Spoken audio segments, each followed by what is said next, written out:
marche comme un aveugle qui ne sait pas où il va. Tu marches comme un sourd qui n'entend.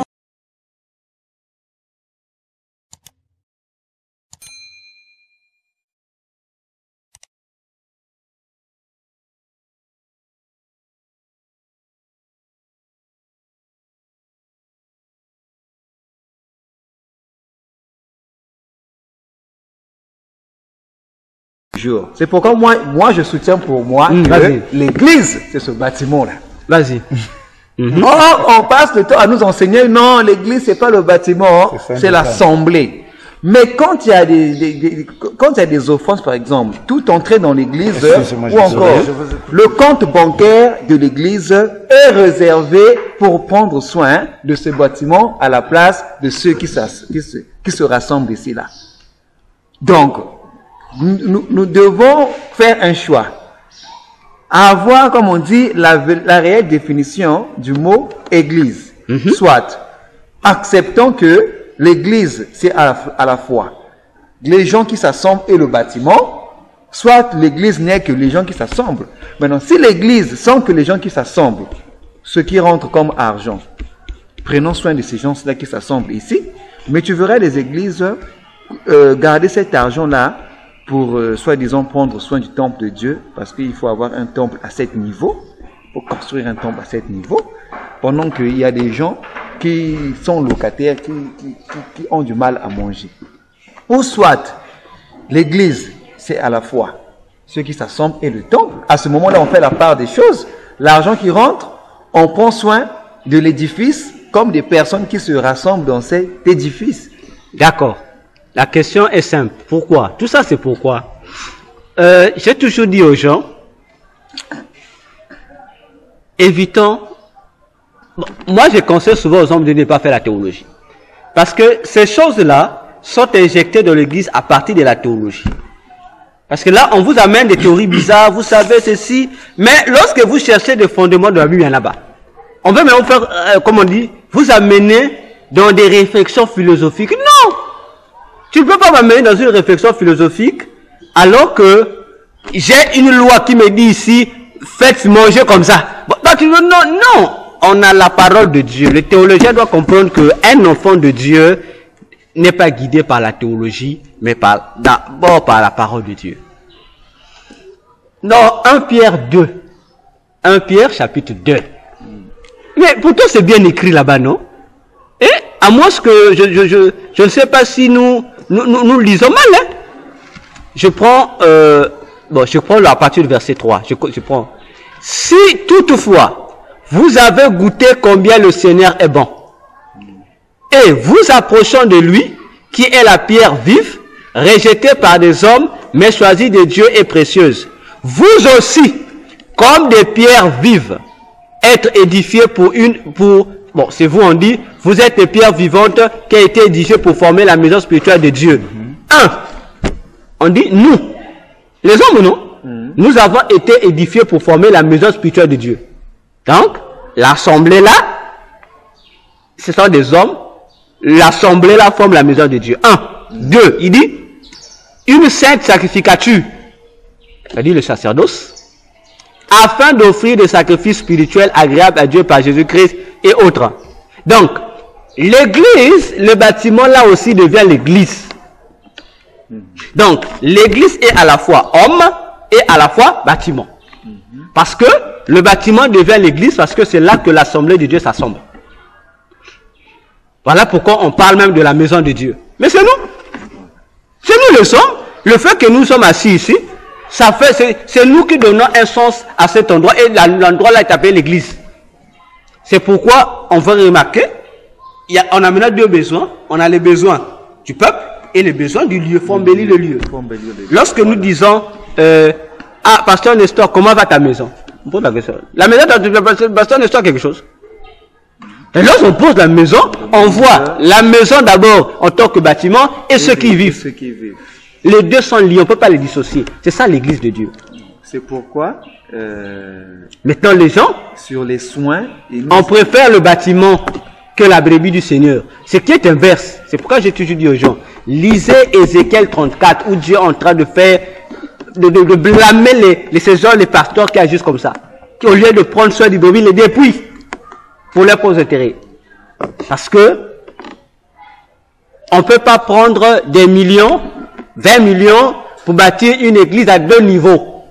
Alors que dans l'église, on a des frères et des sœurs qui ne fréquentent pas, qui n'ont pas de boulot, qui n'ont ni commerce. On dit le lieu, on doit venir, doit être embelli.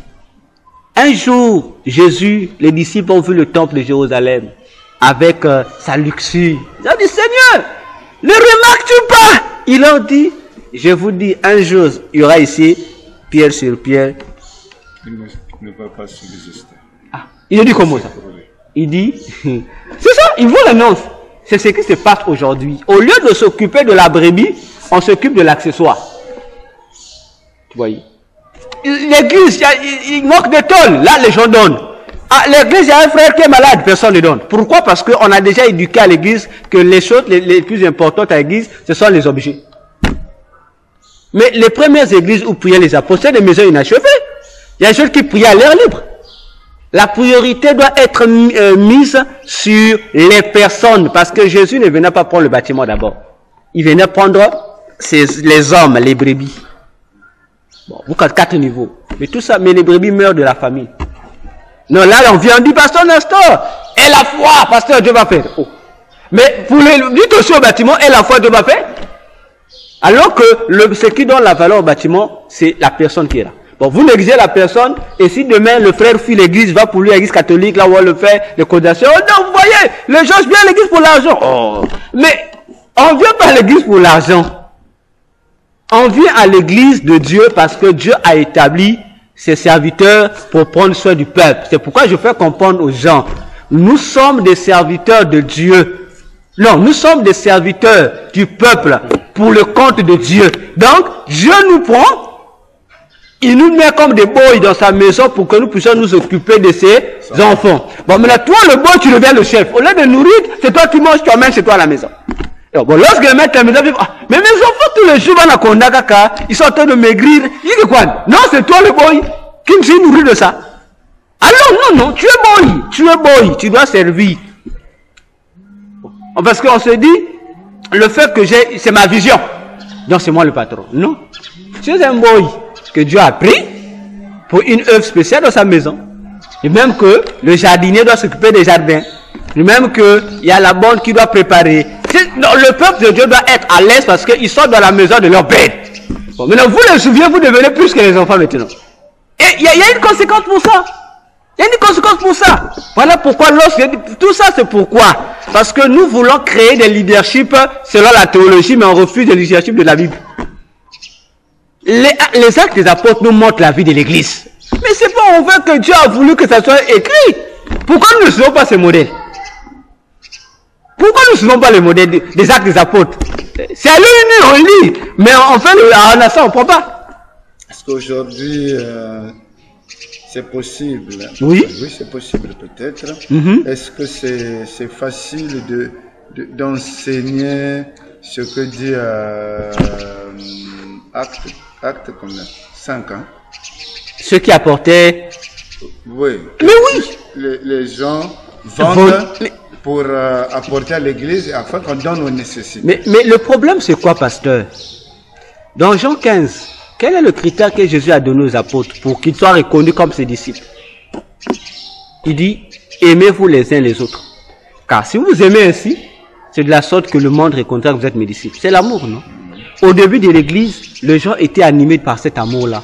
On ne voulait pas voir les frères dans le besoin. Imaginons-nous, pasteur, le premier jour où Pierre prêche, pendant la Pentecôte, il y a eu environ 3000 âmes converties. Mais la Bible dit que tout le monde avait tout en commun.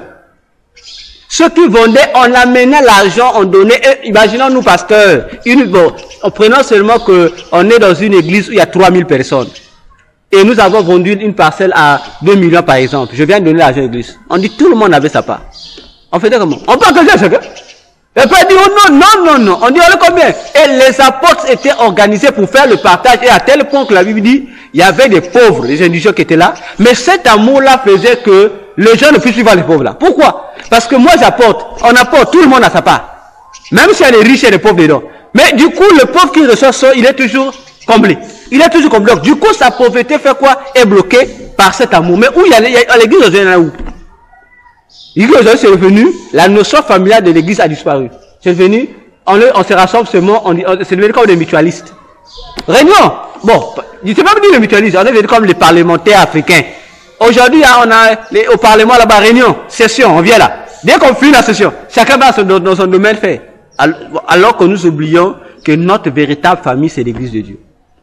Voyez? Donc cet esprit-là manque à l'église. C'est pourquoi vous avez même remarqué l'objectif de l'établissement de 5 ministères à l'église d'après Ephésiens 4, 11 à 12, c'est quoi? Amener les chrétiens à quel niveau? On dit à l'amour parfait, à la stature parfaite de Christ. Jésus nous a montré le modèle pendant les 3 heures et demie qu'il a passé sur la terre. C'est lui-même qui s'occupait des apôtres. Il nourrissait, il ne s'occupait pas seulement des besoins physiques, même spirituels. Mais vers la fin, je crois que c'est dans Luc, il leur pose la question, lorsque vous étiez avec moi, avez-vous manqué quelque chose ou non? Et ça c'est non. Il dit maintenant que je m'en vais, celui qui a l'argent achète l'épée, achète son habit, achète ceci. Mais quelle est la leçon que Jésus a voulu donner? Il te montre que, en tant qu'enfant de Dieu, serviteur de Dieu, il y a une responsabilité du Père qui doit prendre soin de toi. D'un côté, toi aussi, tu dois chercher à comprendre comment te débrouiller, faire. Et c'est ce que l'apôtre Paul a fait. Il avait ses droits. Il s'est débrouillé. Il dit, je me débrouille. Je fais ceci pour avoir la... C'est ça, la notion qu'on doit montrer à l'église. Il y a une part de Dieu, Dieu doit prendre soin de nous, oui. Mais toi aussi, il y a des choses que tu dois apprendre à avoir l'esprit d'initiative pour soutenir les églises. C'est ça le mal avec l'église d'aujourd'hui. L'argent de l'église sort pour les instruments. On peut dépenser 500 000, 600 000 pour acheter la batterie à l'église, les pianos. Non, parce que la musique. Mais dans l'église, on connaît les besoins des frères et sœurs.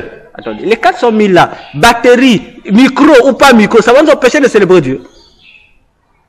Mais pour que déjà nous on valorise ces instruments-là plus que les brebis du Seigneur. Mais le jour où Christ viendra pour l'église, les micros là vont rester. Les batteries, tous ces instruments de musique vont rester. Jésus, lorsqu'il dit même, il dit, c'est lui qui donnera un verre d'eau à l'un de ses petits, ses disciples. Tu vois sa réponse. J'ai eu faim. Il dit, chaque fois que j'ai faim, c'est l'un de mes petits. Il n'a pas dit, chaque fois que vous avez acheté un instrument, mettez non, il dit, il parle de soin de son peuple. Il dit, c'est à moi. C'est très simple. Parce que nous avons fait passer l'essentiel avant. Non, nous avons fait passer l'accessoire avant l'essentiel. C'est d'abord s'occuper du peuple. Tant que le peuple, même le lecteur est là, on peut trouver, il y a des choses faciles à faire pour ça. Mais pourquoi faire des dépenses inutiles, 4 étages, 10 étages, vous montez? Mais ça coûte des millions, parfois ça coûte 200 millions pour construire ça. Mais papa, mais 200 millions là, l'église pouvait ouvrir ses sociétés. Et ils vont même bosser tout le monde de l'église. Oui, mais on pense pas à ça, on dit le bâtiment. Et nous comprenons que tous ceux qui font ce système, en fait, en un mot, ce sont des gens qui sont égarés, qui travaillent pour l'ennemi. Parce que le rôle du diable, c'est ça. Détruire la vie spirituelle pour favoriser les inutilités, les choses qui sont futiles. C'est cela. C'est cela. Donc, on peut continuer, non? Le point. D'accord? C'était quel point? Non, il avait fini après. Voilà. Maintenant, le troisième point. Non. Voilà, on rentre au troisième point, non? Oui. Ok. On rentre dans le troisième. Voilà. Donc, pour le troisième point, le Seigneur dit, bon, puisque c'était écrit, hein, chaque point c'était écrit sur le, je sais pas si c'est pas appelé ça tableau ou l'écran, c'était écrit là-bas. Le Seigneur écrivait. Le titre, il écrit le troisième. Allez-y.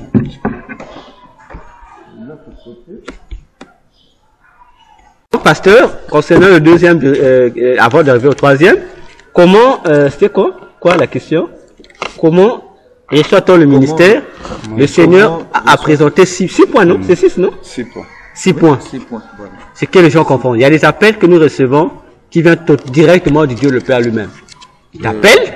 Il y a des fois, c'est pas Dieu le Père qui t'appelle, c'est le Fils de Dieu qui t'appelle. Jésus lui-même, il vient, il dit, je te choisis, je te confie telle mission. Parfois, c'est ni le Père, ni le Fils, c'est l'Esprit qui appelle. Parfois, c'est ni les trois comme tel. Et quand j'ai fait le briefing, tu en as cité? J'en ai cité, mais on n'a pas lucidé d'après les Écritures. Parce que dernièrement, on a cité... Oh, tu pourrais mentionner ça après, donner au pasteur après. Parfois, c'est ça vient des autorités de l'église. Et nous avons expliqué, dans l'autorité de l'église, j'ai expliqué. Non, les explications, c'est moi qui ai expliqué. Il y a ce qu'on appelle les autorités spirituelles. Bon, dans les autorités spirituelles de l'église, il y a les autorités invisibles et visibles. Invisibles, nous avons parlé des anges de l'église, qui n'ont rien à voir avec les pasteurs, parce que les gens confondent. Et là, le pasteur, l'ange de l'église, non. Le pasteur n'a jamais été l'ange de l'église. L'ange de l'église, c'est un être qui n'a rien à voir avec le pasteur. Le pasteur, c'est le pasteur. L'ange de l'église, c'est l'ange de l'église. Et l'ange de l'église peut également... Selon l'Apocalypse. Il existe même avant même Apocalypse. Ça existe il y a très longtemps. Enfin, quand je dis... Oui, bon, d'accord. Ce que dit l'Apocalypse, voilà. Il s'adresse à l'ange... C'est aux anges qu'ils s'adressent. Les anges spirituels qu'ils s'adressent. C'est pas l'ange de l'église comme le pasteur, l'ange. Non. L'ange de l'église peut se décider de te donner un ministère. Naturellement, on va se dire, ah, j'ai écouté une fois. Dieu va dire, non, c'est pas Dieu qui t'a parlé, c'est cet ange qui t'a donné. Tout comme encore, c'est les autorités spirituelles, le visionnaire, le pasteur, l'ancien, on peut te consigner, on dit bon, on trouve, et là nous avons précisé, les ministères là, dont nous parlons là, sont des ministères secondaires, qui n'ont rien à voir avec les 5 ministères. Les 5 ministères sont donnés par Dieu le Père. C'est-à-dire Dieu en un mot. Dieu qui t'appelle au ministère, qui te donne le ministère. Dieu le Père, ou le Fils, ou le Saint-Esprit. Non, les restes des ministères là, c'est, tout le reste, tout le monde peut donner. On peut dire, bon, tu deviens, on veut que tu sois intercesseur, on peut donner. Tout comme, ça c'est donné. Tout comme si ça vient pas des autorités spirituelles, ça peut venir du peuple de Dieu. Le peuple de Dieu peut se décider, dire, ah, pasteur Nestor, nous on trouve tel bien-aimé vraiment, tel qu'il est, s'il occupe tel poste à l'église, c'est bon. Vous le prenez, la vie du peuple, vous examinez, vous le mettez là. Parce qu'il peut faire tel service à l'église. Tout comme ça peut venir aussi de la personne elle-même. C'est là où il y a problème aussi dans les églises. Les ministères du diaconat et les ministères de l'anciennat, ce sont d'abord des ministères volontaires. Mais aujourd'hui, on refuse le volontariat pour imposer. On doit attendre que Dieu dise. Mais lorsque nous avons 1 Timothée 3, c'est volontaire. On dit c'est lui qui répond aux critères, c'est lui qui aspire, qui veut être ancien. Il y a des critères donnés. S'il trouve qu'il est capable, qu'il vient dire, pasteur, je veux être ancien. On veut qu'il t'en donne. Moi, aujourd'hui, si tu viens te voir, pasteur Nestor, moi, je veux être ancien. Pasteur, tu vas te regarder avec des gros yeux. Il va te commencer à donner des raisons bizarres. Oh non, comment ça, il va te donner une philosophie qui n'a rien à voir avec la Bible. Alors qu'on dit, si tu veux, tu viens. Donc, c'est ces points qu'on essaie de, bon, de toute façon, vous aurez le temps de prendre les points que Dieu a donnés concernant les moyens par lesquels on peut obtenir un ministère. Parce que ici, c'est la généralité, un ministère de la part de Dieu. Donc là où on a dit... Le deuxième point. Soit c'est le peuple aussi peut présenter un besoin. Un besoin, oui. Et Dieu suscite finalement... Pas Dieu, le peuple. Le peuple. Si le peuple veut par exemple avoir un... Dans le ministère, parmi les 5 ministères. Non, ça c'est pas les 5 ministères ne sont que réservés à Dieu. Mais en dehors des 5 ministères là, ancien, les autres là, tout le monde là peut prendre. D'après le premier point qui disait que le ministère est un service. Donc tous les services, le protocolat, l'intercession, la prédication, la modération, la diaconie, donc tous les autres services. Tout ça sont des ministères que le peuple peut donner, l'homme peut donner, les anges peuvent donner, le pasteur lui-même peut voir, il peut donner. Bon, moi je veux que le frère soit protocole, je veux, parce que le pasteur voit. Ah, bon, je trouve qu'avec ça, tu places, tu peux leur donner. Ça peut passer. Mais les 5, ça réservé qu'à Dieu seul. Dieu seul. À moins que tu pries tout le jour, Dieu l'église prie Dieu, on veut que tu fasses un tel, tu sois ministre. C'est à Dieu maintenant de répondre oui ou non. Ah, Dieu peut répondre. C'est lui. Vous ne pouvez pas prendre moi l'église de Saint-Étienne, toi pasteur. Non. Non. Ça, il sera frappé par Dieu plus tard. Ça, c'est réservé, c'est spécialement pour Dieu. C'est Dieu seul qui le fait. Voilà. Et aujourd'hui, nous poursuivons avec le troisième point que le Seigneur a mentionné. Comment reconnaître son ministère en Christ. Voilà. Comment reconnaître son ministère en Christ. Alors, le Seigneur, lorsqu'il déclare cela, il dit, je répète le mot du Seigneur, il dit, pour reconnaître son ministère, il y a 5 grandes questions à répondre. Je reprends. Pour reconnaître son ministère, il y a 5 grandes questions à répondre. Il dit 5 questions du commencement de la vision. 5 questions du commencement de la vision. Je reprends pour une meilleure compréhension. Pour reconnaître son ministère, il y a 5 grandes questions à répondre. Bon, 2 points, s'il faut dire ainsi. 5 questions du commencement de la vision. Après avoir déclaré cela, le Seigneur se rapprocha de ce que j'appelle l'écran, qui était là. Il va énumérer les 5 questions. Vous voyez, il va faire comme un tableau, il écrit les 5 questions. Et à côté de ces 5 questions, il va mentionner les vêtements, 5 vêtements. Il va mentionner 5 vêtements sur cet écran géant. Et après, donc, comme s'il mettait 1, question 1, après, à côté, il représente, il écrit le titre, le nom du vêtement. Il y avait 5 vêtements qu'il a mis. Et il dit ceci, après d'avoir fait les 2 tableaux, il dit, ces 5 questions du commencement correspondant à ces 5 questions du commencement correspondent à ces 5 vêtements du souverain sacrificateur. Ces 5 questions du commencement correspondent à ces 5 vêtements du souverain sacrificateur.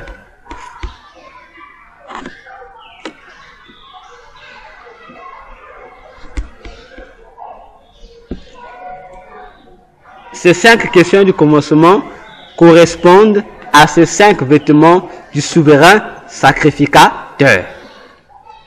Il s'arrête là. Tout court, il s'arrête là.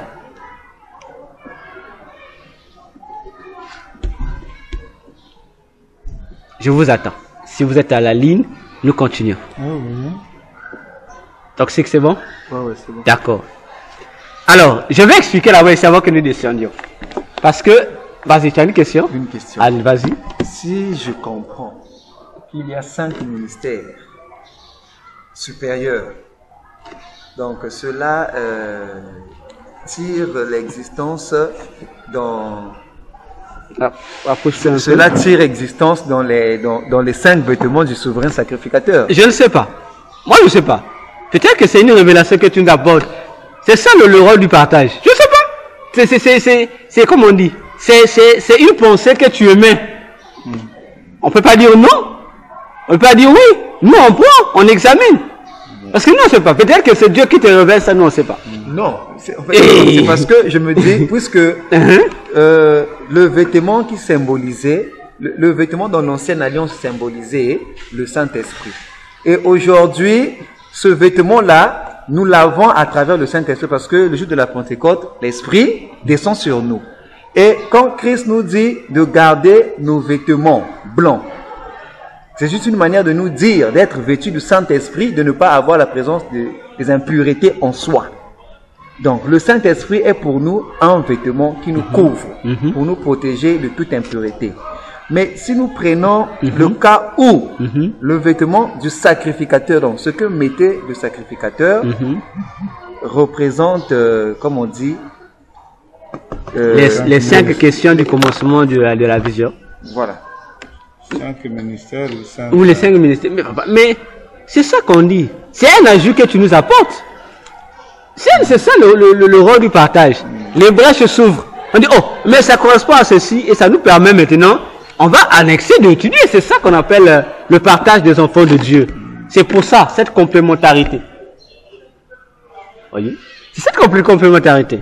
Alors, pour moi, c'est la 2e fois que j'entends parler de ces 5 questions du commencement de la vision. La première fois où j'ai entendu parler de ça, c'était en 2013, pendant que j'écrivais mon livre sur la vision.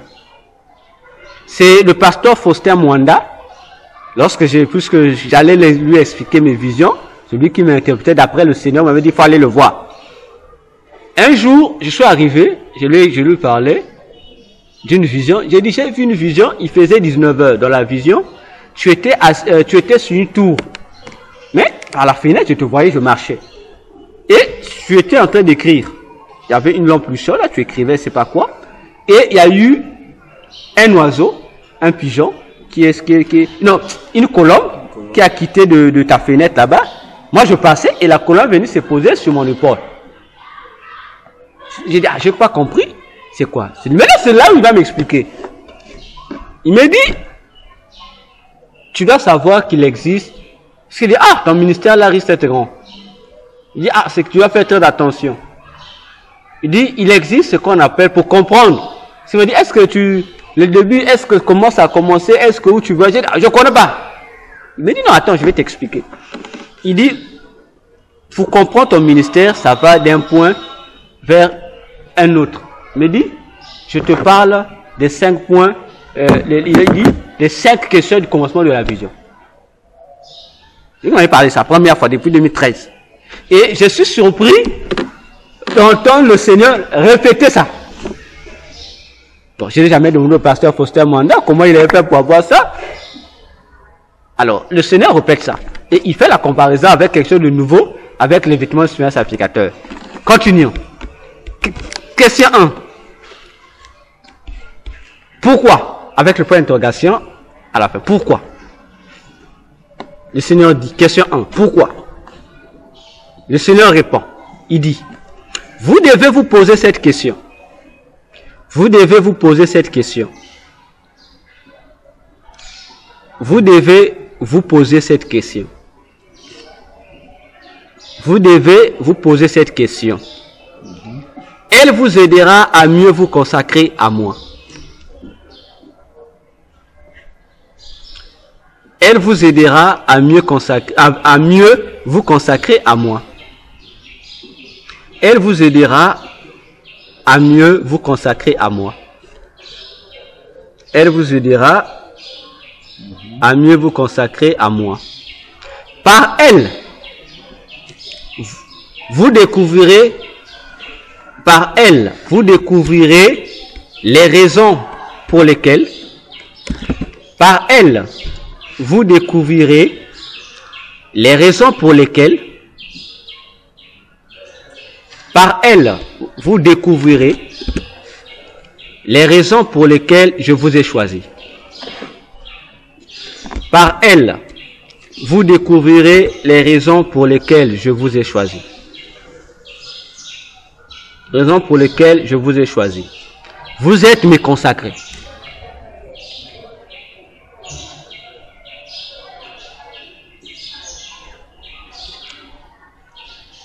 Et le Seigneur s'arrête là. Alors, à côté de cette question, le vêtement qu'il a mis, c'était le tiare. On avait écrit le tiare consacré. Tiare, T-I-A-R. Le tiare consacré. Ça, c'est le vêtement. Oui, qui correspondait à cette question-là. Comment est-ce que le tiare? T-I-A-R-E. T-I-A-R-E. Le tiare consacré. C'est ce qu'il avait mentionné. Le tiare consacré. Point. Après, il est passé à un autre point. Une autre question. Une autre question, voilà. S'arrêter là, il est passé à une autre question. Maintenant là, c'est moi qui explique maintenant. D'accord?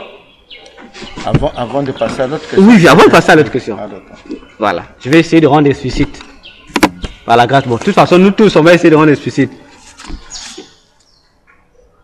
Nous allons prendre Exode 28.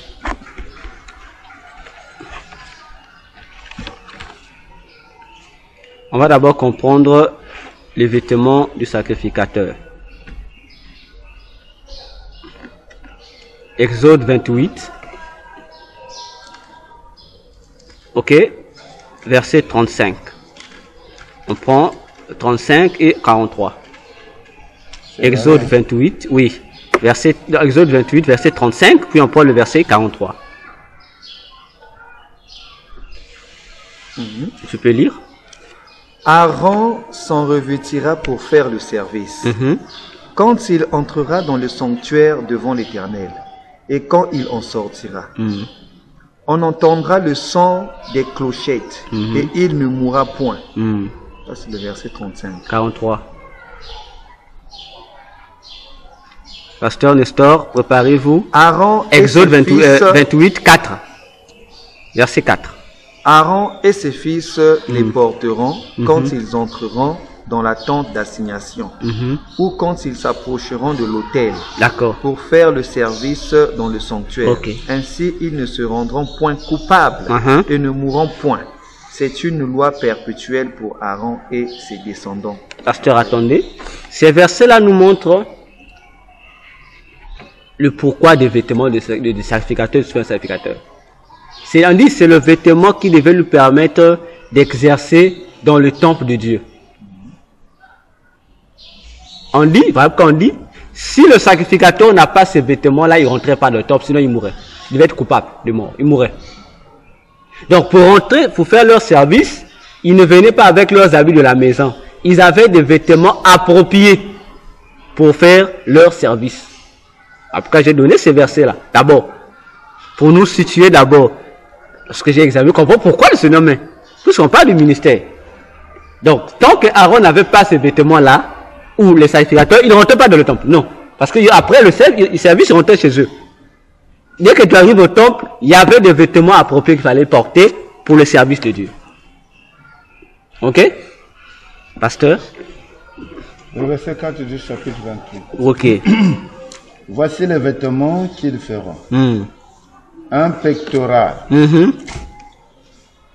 Un éphod. Une robe.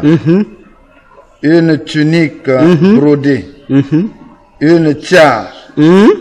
Et une ceinture. Ils feront des vêtements sacrés à Aaron, ton frère, et à ses fils, afin qu'ils exercent mon sacerdoce. Prenons le verset 2. Le verset 2. Oui. Tu feras à Aaron, ton frère, des vêtements sacrés pour marquer sa dignité et pour lui servir de parure. Tu continues? Verset 3? Non, c'est bon. Ok. Vous comprenez ici? Donc, tous les versets nous montrent l'importance de ces vêtements qu'on appelait dans ce testament sacerdotaux. On dit les vêtements d'Aaron, contrairement aux autres, c'est pour marquer sa dignité et son ornement. Et on a cité, ils ont cité, et on a retrouvé le tiare. Alors, qu'est-ce que le tiare? Le Seigneur appelle ça. D'abord, revenons, ça c'est d'abord les vêtements, pour comprendre les vêtements. La question pourquoi, d'après le Seigneur, nous aide à mieux se consacrer à lui. N'est-ce pas? Il dit, si vous connaissez le pourquoi. Maintenant, on pose, essayons de reposer la question. Première question. Tu es serviteur. Pose-toi donc la question. Laquelle est la question qu'on va se poser? Pourquoi je suis serviteur? Ah, ok. D'abord, c'est la question. Simple. Pourquoi je suis serviteur? Et la question de savoir pourquoi je suis serviteur nous amène à quelle question? Pour qui je suis serviteur? Non. Pas d'avoir cette question. Pourquoi je suis serviteur? Ça nous amène à une autre question. Que dois-je faire? Voilà. Très bien. C'est cette question-là. Parce que pourquoi je suis serviteur? Donc, si tu réussis à répondre à cette question-là, ça t'amène à comprendre pourquoi il n'y a que moi qui a été choisi. Pourquoi il n'y a que moi qu'on a appelé. Donc du coup, cette question, lorsque je médite souvent cette question, ça te ramène d'abord à toi, à cette prise de conscience-là. De comprendre pourquoi parmi tout le monde qui existe, il n'y a qu'à toi qu'on a donné cette fonction-là, il n'y a que toi qu'on a appelé à ce service-là. Pourquoi il y a que toi? Et je réalise que c'est la raison. Si tu comprends cette question, ça va t'amener à mieux te consacrer à lui. C'est vraiment possible. Tu comprends, oh, j'ai été appelé à bénir l'église. Ah, et toi-même, tu vas comprendre, si j'ai été, au fur et à mesure que tu vas te poser des questions et y répondre, ça t'amènera à mieux te consacrer à Christ. Parce que lorsque nous parlons de se consacrer à Christ ici, c'est simplement être vraiment, suivre réellement ce qu'il va te demander de faire. Alors, venons maintenant sur le tiare, que le Seigneur appelle le tiare consacré. Le tiare consacré, c'est encore appelé le bonnet ou la mitre. Le tiare que le Seigneur appelle par le tiare consacré est également appelé le bonnet ou la mitre. Alors, Mitre. Mitre, quand vous l'entendez. Bonnet ou mitre? Oui. Et vous pouvez mettre Exode 28, 36 à 38. Mitre. Mitre, oui. Exode 28, verset 36 à 38. On parle de ça. On dit, tu feras une lame d'or pure et tu y graveras comme on grave un cachet, sainteté à l'Éternel. Tu l'attacheras à un cordon bleu sur la tiare. J'ai dit le tiare, hein? Non, mettez-la sur la tiare. Sur le devant de la tiare, elle sera sur le front d'Aaron. La tiare. Donc, la tiare, c'était un bonnet, hein, un chapeau, que je faisais avec toi, mettait. Un chapeau, il portait un chapeau. Sur ce chapeau, ici, on avait mis une lame d'or. Et sur la lame d'or, on avait écrit.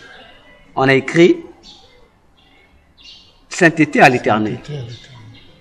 Or, nous savons nous-mêmes déjà que la tête, c'est le côté central du sacrificateur. Dieu met là, il met au niveau de la tête, il met l'inscription sainteté à l'Éternel. Déjà, ça nous amène à comprendre quelque chose déjà. Comme pour dire à Aaron que c'est-à-dire qu'il est un être qui est consacré à Dieu. Donc, son esprit, son âme, son corps entier doit être totalement à Dieu. Autrement dit, sa tête ne doit que recevoir des instructions venant de Dieu. Il ne doit que vivre pour Dieu. Parce que c'est le chapeau qui lui est donné. Donc, puisque la tête, c'est comment on appelle, c'est une expression qu'on dit, le cerveau moteur, quelque chose comme ça. C'est là, les décisions d'Aaron, on devait quitter la tête. Donc, toute ta tête doit être, pour Dieu. C'est pourquoi Éphésiens nous parle du casque du salut. Voilà. Donc, tout doit commencer là, la tête. Et c'est la tête qui attire les autres mystères.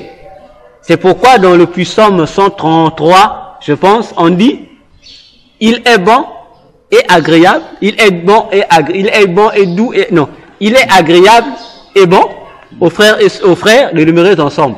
On dit c'est comme l'huile qui descend sur la tête d'Aaron. Mais pourquoi on dit ça descend là-bas? La tête. Donc l'huile commence au niveau de la tête et à partir de la tête, c'est là où l'huile fait sa propagation. La tête. Ok? Remarquons encore un fait dans la Bible. Un fait. Remarquons bien ce fait dans la Bible. Lorsque, dans le jardin d'Éden, lorsque le diable est venu attaquer Adam, le diable a attaqué Adam à quel niveau de son être? Son intellect. Ok. C'est pourquoi dans 2 Corinthiens 11, je crois, les premiers passages, Paul disait la même chose. Paul dit, dans 2 Corinthiens 11, il dit quelque chose qui devait attirer notre attention. Il dit ceci, verset 1 jusqu'au verset 4. Il dit, oh, si vous pouviez supporter de ma part un peu de folie, mais vous me supportez, car je suis jaloux de vous, d'une jalousie de Dieu, parce que je vous ai fiancé à un seul époux pour vous présenter à Christ comme une vierge pure. Toutefois, de même que le serpent séduisit Ève par sa ruse, je crains que vos pensées ne se corrompent et ne se détournent de la simplicité à l'égard de Christ. Car si quelqu'un vient vous prêcher un autre Jésus que celui que nous avons prêché, ou si vous recevez un autre esprit que celui que vous avez reçu, ou un autre évangile que celui que vous avez embrassé, vous le supportez fort bien. Nous comprenons que la guerre spirituelle commence au niveau de la pensée. Autrement dit, de l'intellect. Parce que tout commence là. Or, lorsque nous voyons la pensée, nous voyons déjà le domaine de l'esprit de l'homme. C'est pourquoi Job 32, le verset 8 dit, en vérité, en l'homme, c'est l'esprit. Pourquoi? Parce que Satan, s'il réussit à prendre ton esprit en possession, il a le contrôle de tout ton être. C'est pourquoi aussi dans Romains 8, on dit, le Saint-Esprit parle à qui? À notre corps. Amen. Hey, le Saint-Esprit parle à notre âme. Amen. Ah, le frère a dit Amen. On dit le Saint-Esprit parle à notre esprit, ni à notre corps, ni excusez-moi, ni à notre âme, mais à notre esprit. Il lui donne le témoignage que nous sommes esprit de Dieu. Ah, il donne le témoignage à notre esprit. C'est pourquoi aussi Jésus disait dans Matthieu, dans Jean 4, le verset 24, l'heure vient où les véritables adorateurs doivent adorer le Père en esprit et en vérité. Donc tout commence au niveau de l'esprit. C'est là que tout commence.